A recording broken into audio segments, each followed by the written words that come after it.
Reka nsubire kubahereza mwiriwe canke mwaramutse bivanye naho buri umwe wese dukurikirana aherereye. Mwe banywanyi bacu mubana natwe mu makuru n'ibiganiro vya misi yose tubandanya gushikiriza kuri no mbonesha kure yacu kandi yanyu Muhuza TV. Uyu ni umwanya tugiye kubagezako amakuru biriko biravugwa bigezweko muri kano kanya nga mu gihugu c'u Burundi, aho tuza kugaruka mu bisata vyinshi bitandukanye, gusa cane cane tukaza kugaruka ku makuru ariko aravugwa ku bibazo bihambaye cane biriko birabera ku kibuga c'indege mpuzamakungu Melchior Ndadaye i Bujumbura.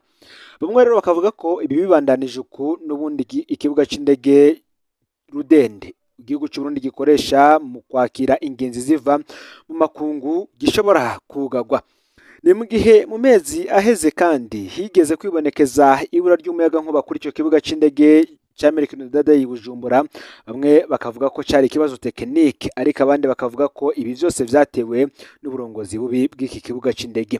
Bamwe bakavuga ko kandi bibandanije uku n'ubundi umukuru w'igihugu ashobora kuzifatira mu minwe vy'iki kibazo, kandi abatwara ico kibuga c'indege nabo bakazoshobora kwagirira ibibazo bikomeye cane harimwo no gupfungwa. Mutero ivyo bibazo vyose biteye bite nivyo tugira tuze duce irya nino. Ndabaye kazi rero muri ano makuru bivanye naho mudukurikirana muherereye muri nga mu gihugu c'u Burundi mu ntara zigize ubuseruko, ubumanuko, uburaruko, uburengero, abari mu bisagara bitandukanye, abadukurikirana baherereye mu bihugu bigize akarere ka Afrika y'ubuseruko, abari ku mugabane wa Afrika ndetse no makungu ya kure, mwese ndabaye kaze muri ano makuru. Reka tugaruke ku makuru ariko aravugwa ku kibuga c'indege ca Bujumbura. Ikibuga c'indege citiriwe Melchior Ndadaye kigeze habi, cugarijwe n'ibibazo vyinshi bitumwe n'ubuyobozi bubi. Abakozi bakabatera akamo ko gutabaza bikigendeka. Ni mu gihe bavuga yuko hamwe atacokorwa abantu bashobora kwikangura basanga ico kibuga c'indege kimwe Rudende mu gihugu cugawe. Inkuru tugiye kubashikiriza. Ubwa mbere turaraba ico amategeko avuga ku biringo abategetsi b'ico kibuga c'indege bategerezwa kumara mu mabanga, ndetse n'ubwa kabiri kandi turarabira hamwe ibibazo canke amarorerwa yugarije ico kibuga c'indege. Ngaha rero reka tubitangure uku. Reka tubanze tubamenyeshe amazina y'abategetsi baramutswa ubuyobozi bw'ico kibuga c'indege uno munsi. Hari ambasaderi Nkurabagaya Joel, uyu akaba ari umuyobozi mukuru w'ikibuga c'indege. Hakaza Niyonkuru Deus, akaba ari directeur de la régulation. Hakaza Musongera Pacifique, akaba ari we ajejwe ibikorwa vyose bera ku kibuga c'indege. Hakazamwo kandi na Nteturuye Oscar ajejwe ubutunzi canke se bamwe bakunze kwita badafu. Imbere yuko dushika kure tubanze tumenyeshe ko ico kibuga c'indege gisa nuko cibagiwe, kuko abo bakirongoye bamaze kugira ico kibuga c'indege nk'umuhana wabo. Ivyo bakabikora kuko badakomwakomwa, bararengeje ikiringo gitegekanijwe n'amategeko ariko ntibahindurwa. Kubera kurenza ico kiringo rero uno munsi bariko barakora ivyo bishakiye, babikora nka bamwe buca bagenda, bigatuma ataco bitaho kiretse ineza yabo gusa. None mushikiranganje bw'ubudandaji canke mu biro vy'umukuru w'igihugu, benshi bakibaza bati ese ntibazi ko abategetsi barengeje ikiringo cabo kugira ngo babasubirize? Ese hoba habuze abo babasubiriza? Reka tubanze turabe ico amategeko abivugako.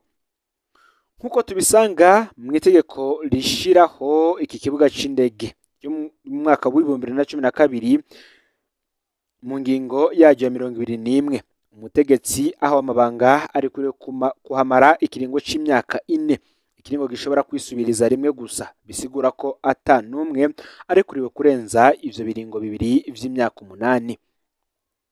Dusubiye inyuma gato dusanga abategetsi nka bose bararengeje ivyo biringo kiretse umuyobozi mukuru yahaje mu mwaka wa 2021, nawe turaza kumugaruka ko muri ano makuru. Niyonkuru Deus asanzwe ari directeur de la régulation yaje muri ayo mabanga kuva mu kwezi kwa Ruhuhuma umwaka wa 2015, bisigura ko uno munsi agiye kwamara imyaka 10. Ni mu gihe Musongera Pacifique asanzwe ari directeur de l'aéroport et du service de la navigation aérienne, nawe nyene yashize kuva muri Ruhuhuma mu mwaka wa 2015. Nteturuye Oscar asanzwe ajejwe ubutunzi canke se DAF hari kuva mu mwaka wa 2013. Ubu niwe mudafu wa mbere yatanguranye n'icitwa Autorité de l'aviation civile du Burundi, yahoze yitwa RCI. Imbere yaho kandi uyu Nteturuye yari chef de service administration et finance mu ishirahamwe ryahoze ryitwa RCA aho yahamaze imyaka 10. Muri make Nteturuye akaba amaze imyaka 22 muri ayo mabanga atwara ico gisata ari umuntu umwe. Kubona rero abo bategetsi badahindurwa uno munsi bariko barakora amarorerwa kuri ico kibuga c'indege kimwe Rudende mu gihugu c'u Burundi, ivyatumye ico kibuga c'indege kija mu co twokwita ibihe bibi. Hamwe rero ngo atagikozwe bikaba bishobora gutuma ico kibuga c'indege cugawa nk'uko tugira tubirabire hamwe muri aka kanya. Muti rero cyo kugwa bigenze bite? Ibibaho vyugarije ikibuga c'indege citiriwe Melchior Ndadaye.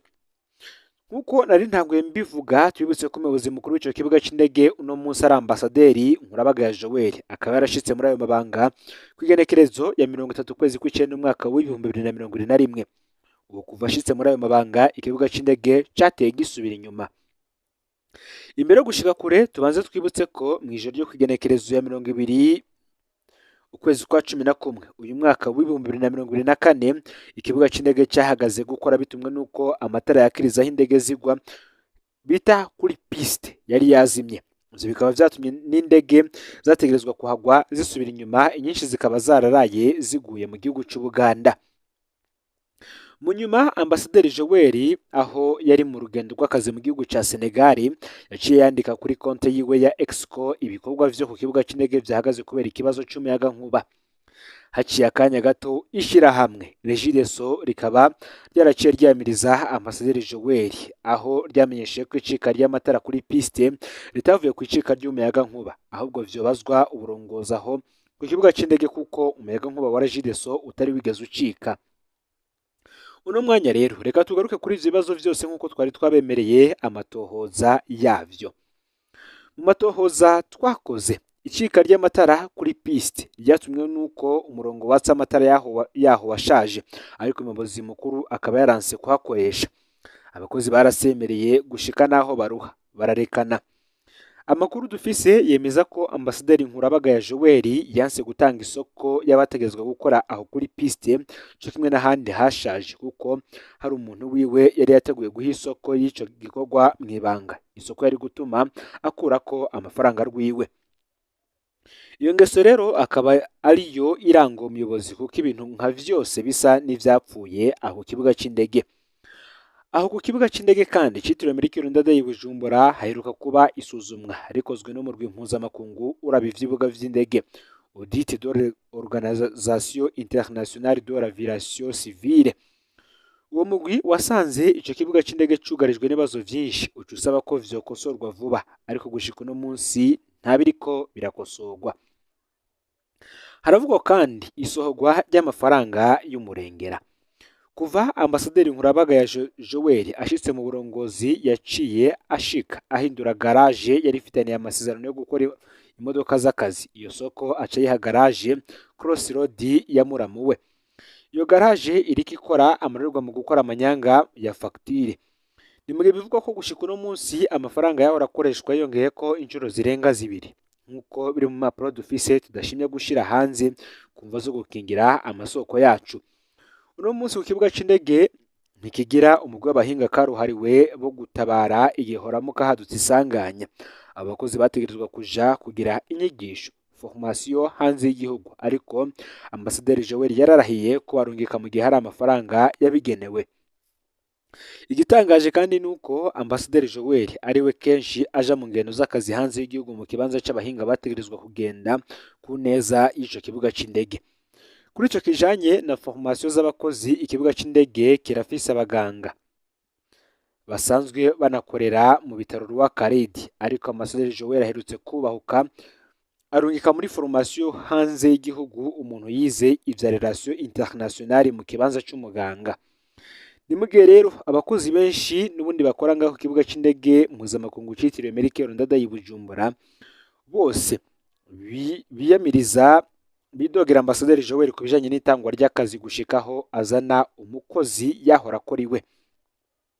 Ku kibuga c'indege akazi gatangwa mu manyanga adasanzwe aho ambasaderi Joel yama aha akazi inshuti n'abagenzi biwe habonyanzwe amategeko. Ivyo Ambasaderi Joel aheruka gukora ngo nakamaramaza. Ambasaderi Joel akaba aherutse kuzana ngo umukozi yahora akoresha muhiriwe mu mirima yitwa Faraja acamuha akazi mu gisata ca AM cyangwa se ivyo bita management de l'information aéronautique kandi atabushobozi abifitiye. Ivyo vyarateye icuka kibi n'imyidogo hagati y'abakozi, ariko ntibafise aho bavugira kuko bamwe baca batangura kwirukanwa hari abandi bapfungwa. Ni mu gihe kandi bivugwa yuko ibibazo vyugarije iki kibuga c'indege cose citiriwe Melchior Ndadaye kubera uburongozi bubi.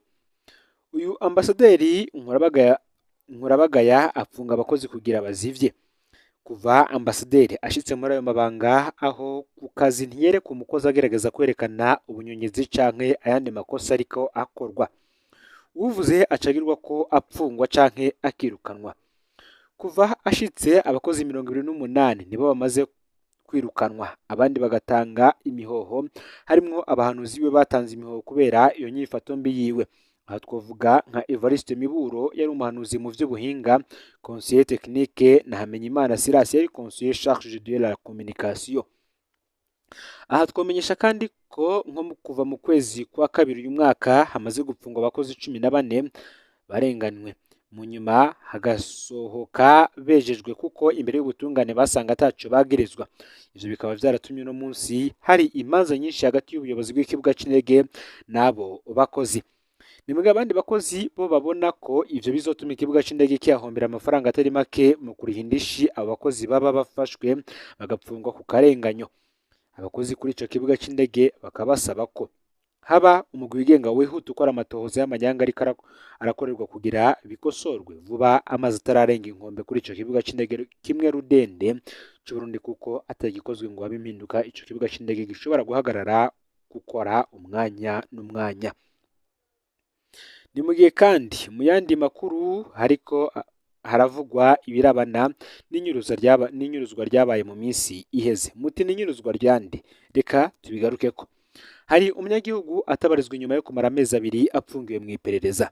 Ese uwo ninde? Yagirizwa iki? Kubera iki atabarizwa? Umunyagihugu yitwa Vyayimana Celestin avuka muri komine Mabanda, intara ya Makamba. Celestin ni umukozi w'Banki Nkuru y'Igihugu BRB mu gisata ca service gestion des réserves. Celestin yafashwe n'abakozi b'iperereza mu kwezi kwa Gitugutu uyu mwaka. Mu gufatwa bamukuye ku kazi ku cicaro gikuru c'Banki Nkuru y'Igihugu BRB i Bujumbura. Ni mugihe amatohoza yakozwe avuga ko Celestin yagirizwa kuba yarakoze amanyanga yo gusohora amafaranga akoresheje urwenge. Celestin kandi ngo yarafise n'undi murwi w'abantu bakorana mu kwigana imikono n'ibidodo vy'amashirahamwe atandukanye, bakaza baragira ivyo bita ordre de virement y'amafaranga menshi. Muri ubwo busuma rero bw'urwenge bakora, bari baruguruje konte bacishako amafaranga mu banki Bankobo. Iyo konte yari yuguriwe ku izina rya Havyarimana Celestin. Ivyo bakwegeye rero vuba ni amafaranga y'amarundi angana n'imiliyoni 150 bakuye kuri konte y'ibitaro bisigwa n'umuhisi General Adolphe Nshimirimana biri mu Kamenge Hôpital Populaire de Kamenge. Muri ka karwi bakoranye na Celestin tumaze kumenyamwo umwe mu bakozi b'ibanki Bankobo n'undi akora kuri ivyo bitaro Hôpital Populaire de Kamenge. Iki mu dukundire tuzokigaruka ko mu nyuma ku buryo bwagutse. Inyuma yaho rero, inyuma yo kunyuruza ayo mafaranga, abarongoye ivyo bitaro barabimenye, niko kugenda muri Bankobo barasigura ko ata amafaranga angana uko bigeze bagira. Niho rero amatohoza yaca atangura. Bararavye muri kamera y'ibanki igihe amafaranga yagenda, niho babona umuntu yari yambaye umupira wanditseko BRB yari yaje gutora ayo mafaranga. Mu nyuma vyavuye bigaragara ko yari Havyarimana Celestin, ari naho yaca afatwa agatwarwa aho mu iperereza mu kwezi kwa Gitugutu uyu mwaka w'2024. Muti rero kubera iki ariko aratabarizwa uno munsi? Hejuru ko Celestin yarengeje ikiringo gitegekarijwe n'amategeko yategerezwa kumara mu iperereza, hari ibintu biteye amakenga ariko akorerwa bishobora gutuma n'agahanagurwa.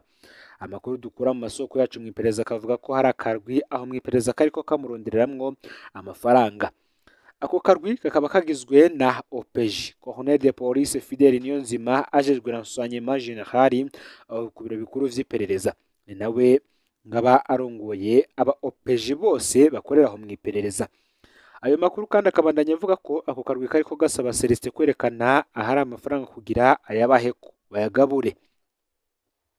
Muri no minsi Fidel Niyonzima aguma asohokana Havyarimana Celestin mu modoka yiwe y'akazi akamujana ahantu hatazwi akamwirigwana akabona kumugarukana hashakiye. Ivyo rero vyateye amakenga menshi bamwe mu bakozi b'iperereza batabariza Celestin Havyarimana kuko ashobora kugandagurwa umwanya n'umwanya. Abamutabariza bakaba bagira bati OPG Fidel akunda inoti cane ashaka ko bagabura ayo mafaranga kubona amwiriza mu modoka yiwe y'akazi ashobora kuzomugandagura inyuma yo kumuha ayo mafaranga akebesha ko bamwishe agira toroki kuko aho iwacu mu iperereza birakunda gukorwa. Muri rusangi abatabariza Havyarimana Celestin basaba ko vyovanwa mu iperereza akarengutswa imbere y'ubutungane kuko n'ikiringo yategezwe kuhamara carenganye. Gaburira amakuru yaragizwe ko muri kano kanya ufyonde subscribe canke sabone niba utari washenda ko kugira ngo tujikanwa nadushikiriza usangize kandi ano makuru bagenza aho bari hose kugira ngo nabo baje barashikirwa nayo biriko biravugwa bigezwe ko nga mu gihugu cy'u Burundi yoba ibiriko biravugwa mu bisata bitandukanye politike agateka kazira muntu ubutungane imigendanire n'andi makuru ndetse n'ibindi vyinshi. Numuza TV rero Imana bahezagire mu bikorwa byanyu vya misi yose muri ko murakora.